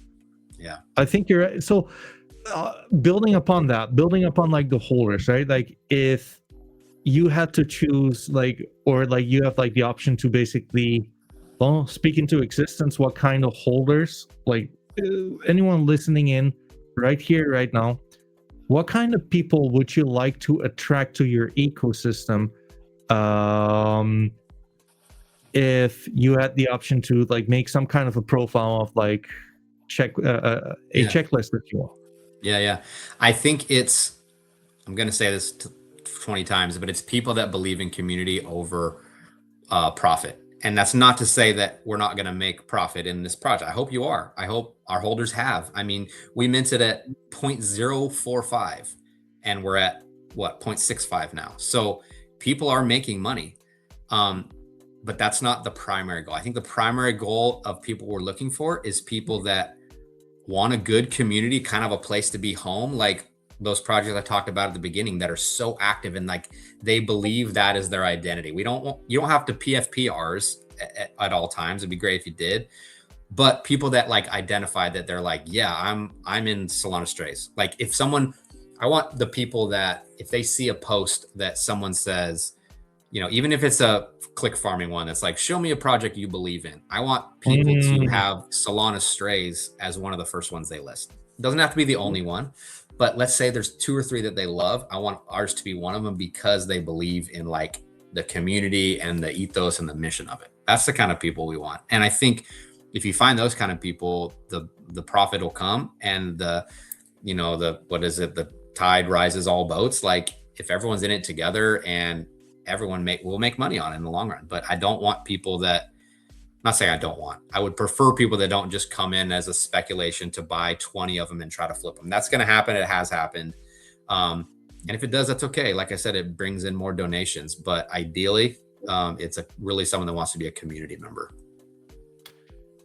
I mean, I'm not gonna lie, like that's me, like right here, right now. Like I'm not like, just being honest, I don't PFP you guys because I'm just a DGA kind of guy. Yeah, I am like, fun. I'm very, very, very much intrigued by your art, by your mission, like the way you've been like building upon this, the way you guys have been consistent, the fact that you at the end of after at the end of the day you're going to be a net positive to, I mean, like to animals. Like who cares about like animals even these days, right? Because like we're also Right. fed up with like politics, with like wars, right? Yeah. But the fact is, like cats, we gotta rep cats, and that's that's just what Right. it is, Yeah. right? I mean, it's like um, helping, like kids and animals. It's like someone's got to help them, because they can't do it themselves. true, So us adults, true. a lot of people are screw ups, but that's kind of your own deal, But like animals can't help it if they're abandoned. Kids can't help it if they're mistreated. And it's like, you know, someone's got to do it Yeah, type of thing, So I mean, like I'll tell you that much. Like you are definitely right on that one, right? Because like animals and kids, like they're both voiceless. They're both like victims on like someone yeah, else's actions. yeah, Um, yeah, and yeah, I mean, absolutely. like yeah, That right. So really to boil it all down is like, why to invest in us? It's like, you're here, viewer, watching this, so you're obviously into NFTs. Like we started off, NFTs are supposed to be dead, right? Well, they're not, and maybe they are on life support, but they're coming back, and I think people can see it. But it's like you're going to spend money on it. We know it. You're here, I'm here. You and I are both going to buy NFTs. So it's like, if you like the art, that's great. That's one reason to buy it. But really, it comes down to, if you're going to buy it anyways, do something that's a net positive. Do something that helps, is my perspective. It doesn't have to be your whole bag. You can still go buy stuff that are speculation plays, that are investments, that are blue chips, like just like your stock portfolio, your crypto portfolio, diversify it. Well, this is one piece that's like, you can feel good about owning. You can look in your wallet and be like, oh yeah, when I bought that, I actually donated to an animal shelter. Like, that's cool. And by the way, it probably went up in price and you're probably doing good either way. So it's like kind of that win-win. I mean, I'm just going to say it. Our chart is beautiful. I mean, it's a good chart. I look at a lot of other NFT charts that they're going the opposite direction. Yeah. Pull that bad boy up. I mean, this is our all-time chart, right? I mean, look, it's not straight to the sky, but hey, we're headed up and to the right. And from my limited training, that's a good thing. And there's been some dumps. we had a whale at the very beginning dump 100. He wanted to, that's kind of a whole Oh, sad story, but wow. he basically tried to force his way on to being an owner or a leader. And he thought by buying a lot, we would like just make him an owner or something, or a founder or a team member. But it was just the way that it was gone about, by like a forceful way. And then when we basically said no, he just said, all right. And he floored them all and just crushed the floors. That was one of those drops. So like we've weathered those things. And we had another time where someone didn't do it for those reasons, but they dropped, I think, 40 on the floor. So probably a lot of those big red candles are those things. But guess what? Look, I mean, every single time in that chart, we were able to establish higher lows and continue moving forward. True. Again, because of the community, because of the mission. And so, I mean, to me, that's an investable chart. Even if you take away the philanthropy aspect, like that's an investable chart to me, especially at this limited floor price. It's a cheap investment to get into. And it's got financial perspective as far as opportunity, and it's got a good mission. So that's kind of that's my pitch right there in a nutshell, to be honest. I mean, that boils down the whole thing. It's like there's multiple reasons to get involved. I think so. Like, I think there's a lot to like with what you guys are doing. Like, I'm just gonna be honest. Like, I do like TA a lot, like on my streams, etc., etc. But then again, like, I literally brand myself as like a collector more than like a chart. Sure. I chart, right? But like, I'm not again, like, I'm the NFT cat. Like, you cannot trust your financials with someone calling himself the NFT cat. But like, it doesn't look bad to me. Again, like, no financial advice. I'm not qualified, but like, I'm definitely qualified to have like a good opinion on projects. I think you guys are doing something right when it comes down to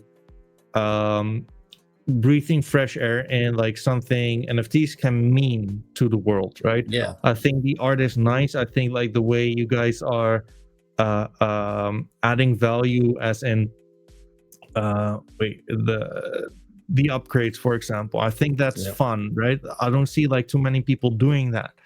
I think there's a lot to like. I think what I would hope is that people listening to this right here, right now, will be, and I mean, like, there's a lot of people listening. We got like 200 people listening right now.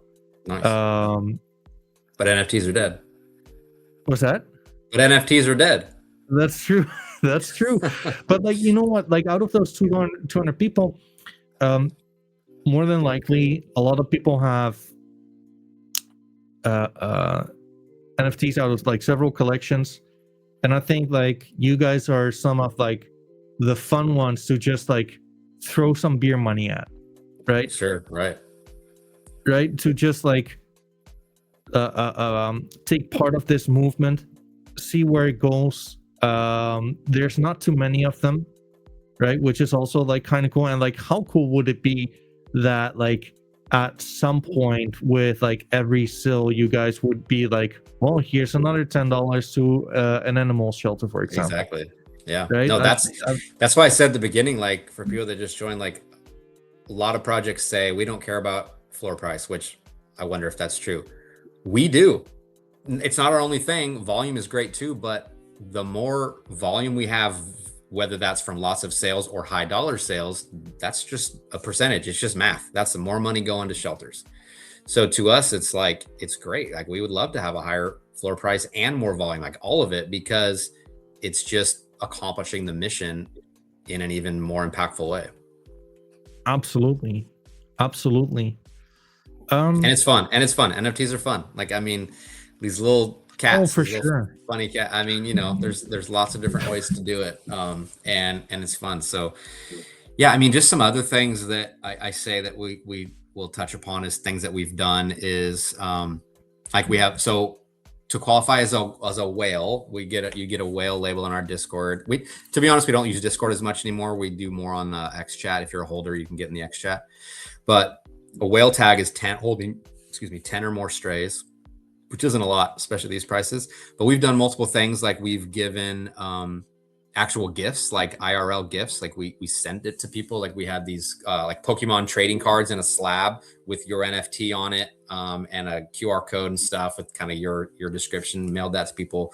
Those tumblers, those cups that we had, we've mailed those out. So like done cool things for them. And then any kind of like whitelist allocations for projects will, if there's a limited number, we'll offer to whales first. And just so things like that, we try to give more holder benefits. We've done, giveaways. We used to run rumbles all the time in Discord. Like we'd give away a ton of stuff. We still do stuff like that. And so, sweep contests, buy one, get one free. We'll throw those out there sometimes. So lots of different ways to kind of get involved and to kind of hear about stuff kind of before, because we'll release that kind of stuff to our group first. So not a ton. I mean, we're not again, we don't have a ton of revenue to give out all this crazy stuff, but we try to do what we can as far as a small group that honors their community, and helps people out, want to stay and want to be here. I mean, like, I think like you guys are fun, and I think like I would be like highly interested to see what like the future is going to look like. I mean, like if all goes well, you guys are already like managing it with like without not too much like income, if you will. Just imagine what things could look like when more funds will be coming in, right? Because like all the effects and results would only be amplified. Right. Yeah, exactly. Yeah, no, that's a good point. Like from a business side too, I always talk about more revenue brings more donations, which is the mission, but just the practical side of running a business is more money brings more money for the business to be able to operate and to be able to expand and to do more and to help your bag, as a holder, help your bags. The more that we can do, it, raises everything up. So that's a benefit too. I mean, it benefits everyone to have more volume, more sales in any project. I mean, really, that's the reality of it. So the more things we can do, the more, and someone asked me like, well, I think one of the questions on your, on the post that you made. Don't go there just yet. Okay, I won't go there. I won't go there just yet. Well, you can pick this person if you want, but things that we do, like what can holders do to benefit themselves, And to us, it goes back to one of our original things that we talked about was we just need more exposure. So what holders can do and what people can do is be on the timeline. You don't have to PFP it. I'm not saying that. That's like the big one, but like post about it, make some of your GM posts a stray. And what is that? Tag a stray on there. Sometimes I see a lot of people just post something and people may not know what it is, like tag the account or write Solana strays or things like that. Like be active and, work for your bags a little bit. If you're a holder and you believe in the mission and you believe in what we said about let's raise the value of the project, whether that's because you want to raise the value of your own investment, which I do too, or you want to make more donations. Either way is great, but let's all kind of work together and work for that bag and get it on the timeline. That's just what we need. We haven't spent $1 ever on KOLs, advertising, boost, but like nothing. It's just all organic, which we love. And the only way we do that is from our holders, kind of talking about it more. So that's the way to really help the brand. If you believe in it, is just talk about it, put it out there, Fair. Back to like the collectability of things, and like I would like suggest like maybe like let's have like this. There's like a question I want to ask you on like how would you spend funds like if you were to buy off the market like right here right now coming from the founder. Yeah. And afterwards, let's maybe go to the winner of like the question. Yeah. We've been live for what, like an hour and 40 minutes nearly. We got like 200 people in here. Nice. So basically, like the big question I wanted to ask you, if you were given, let's say 5 Solana to keep it, like how would you spend it on whatever is available on the secondary markets right here right now? Yeah. First thing I would buy, and this is I think the best thing for the value, is it's going to be hard for me to show you. Second row, third from the left, the purple background with the chain. That to me is the best buy right there. This one? Purple. Yep. Because, and for me, again, we talked about perspective, what you like. Purple background is the most rare background. It's not like crazy rare, but it's kind of, it was the founder's background. So me, Addiction, and our third founder Mm. all had purple. And then the chain Ah, is a good trait. And to me, that one just kind of pops. Like some people like the naked ones. I don't think this is even probably a very high quote rarity, but the purple sure. background to me, anytime there's a purple background, I always pay attention. And that one to me Fair with the point. chain is cool. What's that? Fair point. So like, how would you Yeah. say like this one is better than this one? Because like this one is nude, right? Like, would you reckon like the chain is better? To me, it is from a trait perspective, but if someone is into more of the naked ones, then that would be the one to go for. To me, Sure. anytime I see a purple under a soul, I'm always like, that someone needs to buy that. So that'd be the first one I would buy. I'm probably less, just in general, less of a grail hunter and more of a floor guy. I think floor is alpha in a lot of ways because Yeah, for to sure. me, if the project's going to go up, I can hold a couple of them. Let's say I'm not investing in Solana. Let's say I am. I would like to hold several, 4 or 5, or whatever that number is, so I can be a diamond hand as far as there's some that I'm going to hold on to, I'm not going to sell. And then this is coming from the founder of this project. I don't care if you make money. I want you to make money off this. So buy 1 or 2 at floor that once the floor goes up, you can sell. I have no problem with that. That's just a good investor. So buy a couple that you love. Like to me, I'm going to buy that purple background. Keep looking. I'm probably going to buy that zombie down the very bottom listed at, yeah, This one? that one. I'm going to look at that just because I think the zombie trade is cool. And you can ask Corey or Addiction. I love color match stuff. So to me, the green background with Mm, the green skin, I love. So to me, I'm fair. always, anything that's kind of color matching is always going to catch my eye. Zombie's not like a crazy rare one, I don't think, but it's rare enough as a skin that it's pretty cool. So like that one kind of stands out to me. So I'm going to buy that. So I'm going to buy like 2 or 3 grails, kind of nicer ones, and then I'm going to buy a couple off the floor. Maybe I'm going to look at, I like personally the red backwards hat in the very middle with the laser eyes. This one. That's one I think Oh is yeah, that one cool. looks good. Just to me, I think it looks cool. The backwards hat is a We're at cool like trait. 3.2 right now. That's what, yeah.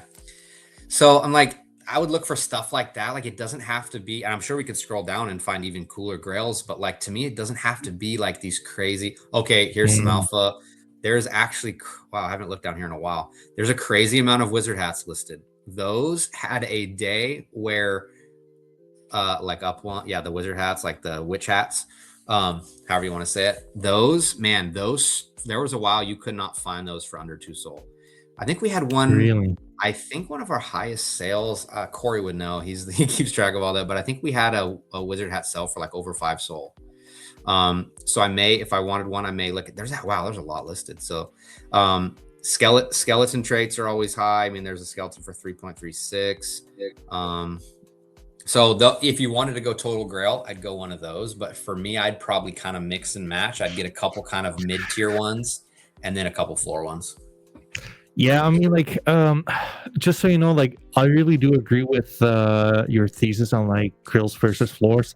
I'm definitely more of a grill guy myself, but like, just realistically speaking, like, if price appreciates and like the currency, if you will, for like NFTs is like definitely like the floor price, right? Like, it's and especially like if the floor price would rise, then you would see like a closer ratio between like floors and grills. Right. Um, so plus, I mean, like, just stating the obvious, like, how much does need to be spent to have a 2x right now? Like what, like 30 Solana? The floor is like kind of thin right now anyway. So Yeah. yeah, no, I hear you. Like It does. Yeah. that. I mean, not even a 2x. Like it. I think there's a big psychological number with getting over 1 soul. So I think Sure. because we haven't broke that, our all-time high is like 0.8 something, and we got real hot. We were having a good momentum, and then we got to that, and we sort of sold out. Yeah, not too long ago. Is that 0.8? Well, it shows here because it takes out the donation, the 10% Mhm. or the 10% on royalties. So it always shows a little bit less than what it actually was showing on, what I mean, on True. the market. True. But 0.8 was what kind of the floor of buying it was. And we thought maybe during that run we'd get to 1. But again, some of these people minted at 0.04. I think 0.04 was our whitelist, 0.08 was our public. So that was a 10x. So people that minted at public was a 10x. People listed at whitelist was a 20x. So we saw a lot of people take profit, which, shoot, as an investor, I can't fault you for 1 second for that. So we faltered there, but we were still pumped to hit an all-time high. So I think the next leg up is going to be breaking that one SOL mark. I think if we do, I think there's going to be a sell-off, but I think if we can break that and hold close, that's going to really, when we take off. I think if you can be over a 1 SOL floor for any extended amount of time, I think that's when it's really going to explode. So all that to say is, like, it doesn't take a lot to get to a 1 SOL floor. No. I mean, we're on the second row right there to get to a 1. So it doesn't take a lot to come in and sweep up and get to a 1 SOL floor. And I think after that, I'm not saying it's going to just take off, but I think that's really when we're going to see it start to really move, is when we break that. That's just my thoughts. It may totally be wrong, but that's seems to be a big cycle, kind of a psychological number for a lot of projects. You could be wrong, but you could also be right. I think like the biggest takeaway would be like anyone, like whether it's like live or like people listening back to this, if you would like decide for yourself, like, hey, this is something which piques my interest, right? Like, again, like you guys, you developed pixelated art in the bear market, right? You saw it as a opportunity to help stray animals, right? By giving 20% off your royalties to shelters, to whatever would help the mission of like helping stray animals. I think like the big takeaway would be like, if you're a collector and you would like to get into this stuff, it will be absolutely great and awesome to actually enjoy network effects through collectors, right? Like, no matter how we put it, either by being vocal on the timeline, either on being mentioning you guys and whatever, right? Like, I think like that will be like the big takeaway, to just like get like the right kind of people in who care about NFTs, who care about like obviously animals, who are interested in like whatever new forms of philanthropy NFT technology would like open up, right? I think like that's like the interesting part of this thesis. And as you said, like you're a rather small collection and like collection size, right? Only 1,111. Yeah, small. So I mean, like, interesting food for thought. I mean, like, brother, like, this has been like really cool. I've enjoyed myself, and I hope you've enjoyed yourself as well. No, it's been great. Yeah, it's been a lot of fun. I really appreciate it. Yeah, no worries. Yeah, I mean, there's so much stuff to talk about just in NFTs, and it's fun to talk. Like I said at the beginning, like, I literally haven't even bought my first NFT a little over a year ago, and now I'm on a live stream with you talking about one that I'm a co-founder of. It's pretty fun. Like, it's pretty wild, and it's like, it's funny how stuff can consume you so fast, right? Like, I'm so into NFTs and addicted to them that it just wasn't even in my life, 15 months ago or whatever. It's pretty funny. But super fun. I mean, like, I will tell you this much. Like, I do kind of feel that, like, if you guys could like collaborate with like other NFTs down the line, it would just like help you, because like that way with other NFTs, right, like they also have like their community of collectors, etc., and if you can kind of like I would say like steal some of their heads, but like interest some of their heads, I think that will be just like really efficient, because like it's easy to like you guys, right? And I think the collapse with like other NFT projects would really give you like a stamp of approval within the market, right? So just my unasked for opinion there. If all right with you, shall we go to the winning question? Let's do it. Okay, awesome.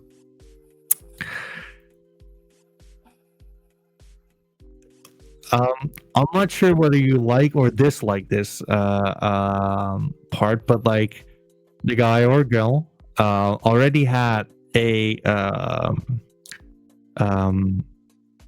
Solana Stray NFT profile picture, Okay. but like the question was really good. Yeah. Hey, I mean, the premise for winning was the best question, right? So it's got to be, you got to stay true to it. I true. get it. Yeah. It's true. So like, it does come like twofold. I do not like. I don't like there's only one winning question, right? The winning question was like, was there a specific real life stray animal that inspired the collection of Solana strays? Yeah, there was actually. It Really? wasn't mine. Yeah, it was Addictions, who's the artist and founder. Actually, there's more than one. I've heard him tell this story enough times. He has one cat I know that's named Luna that was like, I think, the main one, but he's also told the story. He has got several, and him and his wife are really into helping animals and helping. They've adopted multiple cats. In fact, if you scroll back a ways, I think it's probably on our X, but I know it's in our Discord. He literally, this is a separate story, but it's cool too. Sure. He works in construction, and there was literally this cat that wandered onto his work site that was crazy matted, the hair, really in bad shape. And they took the cat in, shaved it down, cleaned it all up. And I think they ended up keeping that cat. So like, that's kind of where it comes from. But he tells a story that I don't know exactly how many cats he has, 3 or 4. And most of the cat colors, I mean, they're standard cat colors, but they were like modeled after his cats. So like he's got an orange tabby, he's got like a gray, he's got a dark gray. And so like those were, I don't remember which one Luna was. It might have been the gray. He could I chime hope in and it's tell not me the that. zombie. You what? I hope it's not the zombie. Right, yeah. He has a dead cat that's still in the house, so that's kind of weird, but it's, but yeah, so yes, it totally was from that. And I think that's where he kind of took the inspiration for some, he tried to like make it after his own cats, and we've got pictures in the Discords of like his actual cat. So yeah, it totally was. And I think Luna, maybe that was his first cat, but it definitely had inspiration from the cats that he sees in his house, which is pretty funny. I mean, let's do this, cat guy. We'll give away that stray to that person who was a holder. I guess we can't really tell. I guess we can't really tell who's not a holder. I was going to say, let's give away another one to someone else who had a good question that doesn't have a PFP, but they still could be a holder, but that's okay. Pick a second one that you liked that doesn't have a I got like another idea what we can do. Yeah. And I will pick the winner in 24 hours from now. Right. So like, this is only for like those tuning in live. Like, this is going to be like uploaded to YouTube as well.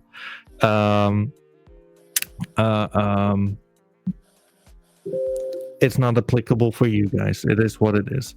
But what I would suggest, if you want to like give away another one, what I would like them to do is to send me a DM. They obviously need to follow Solana Strays. They should follow the NFT cat _soul. And I would like them to tell or basically say like, how would they envision like supporting like the Solana Strays brand? So whether it be like, hey, like I'll just like have like good mornings, like some good morning messages, like occasionally, or something like that, right? Because like, you know what, like I've already like decided upon one winner. If we're gonna like give away just like more, I don't mind it, I love it, but like it should make sense. And like, more than anything, I would most likely wanted to land with someone who would actually like the mission and would like to contribute in whatever way, shape, or form they would. I love it. You're way better at giveaways than me. I was just gonna give it to someone, and no, that's perfect. Give it to someone who's worthy, right? Someone who like actually wants to work for it. I love that. It's very easy to be good at giveaways when it's not your assets you're giving away. Yeah, exactly. Yeah, no doubt. Yeah, but no, happy to do that. That's a good plan. Yeah, that's a good plan. Let's do it. So who was the winner? Like, who wrote that? Who wrote that question? That was Tokyo Meta X. No, nice. Actually, that's cool. I just traded with Tokyo for one. They wanted a pink one, and so I traded him a pink one. So that's perfect. So they're Nice.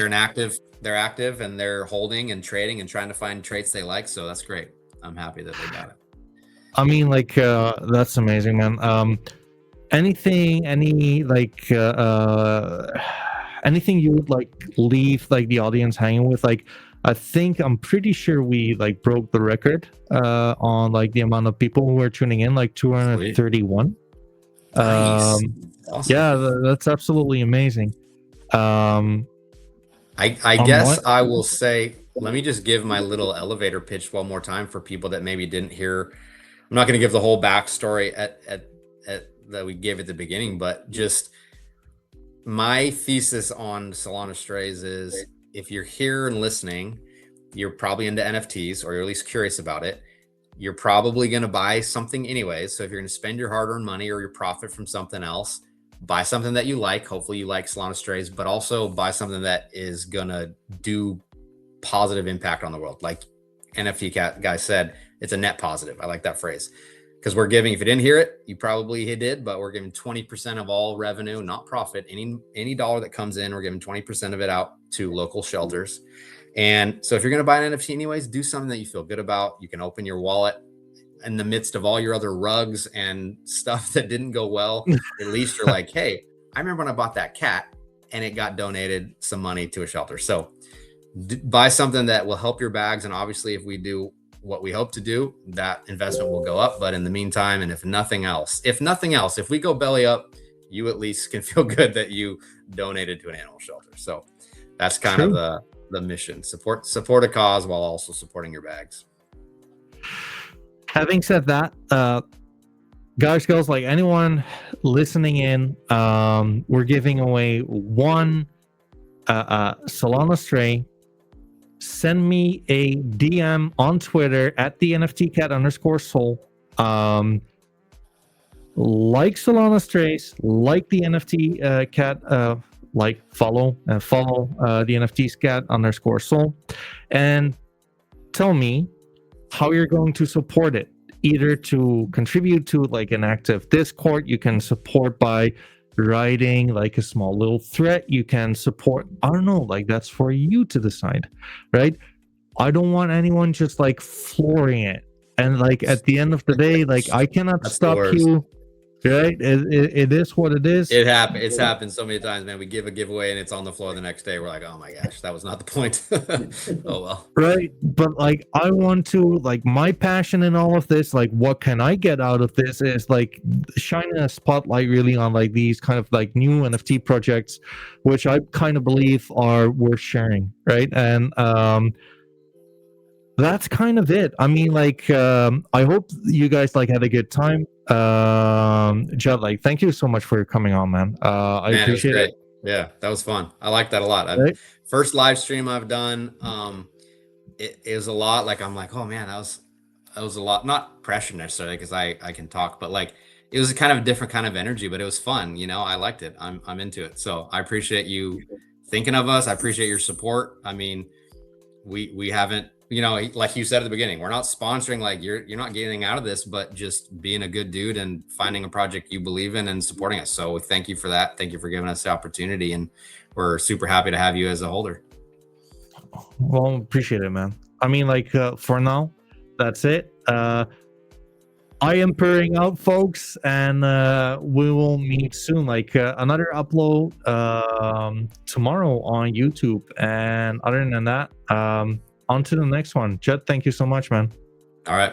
Take care.